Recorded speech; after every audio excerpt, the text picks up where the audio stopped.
আমি তোকে স্নেহ, মায়া, মমতা, ভালোবাসা, আদর দিয়ে বড় করিনি, মানুষ করিনি? স্নেহ, মায়া, মমতা, ভালোবাসা। আচ্ছা সত্যি করে বলো তো বাবা, আমি রাতে না ঘুমোলে তুমিও সে রাতে ঘুমোনি? আমি না খেয়ে থাকলে তুমিও সেই রাতে খাওনি? মা চলে যাবার পর একটা রাত্রি তুমি আমাকে বুকে জড়িয়ে ধরে শুয়েছ।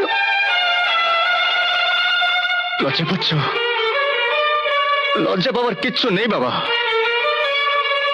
আসলে আসলে পৃথিবীতে মানুষ যতদিন বেঁচে থাকবে মার উপর কাউকে স্থান দিতে পারবে না বাবা, কাউকে পারবে না।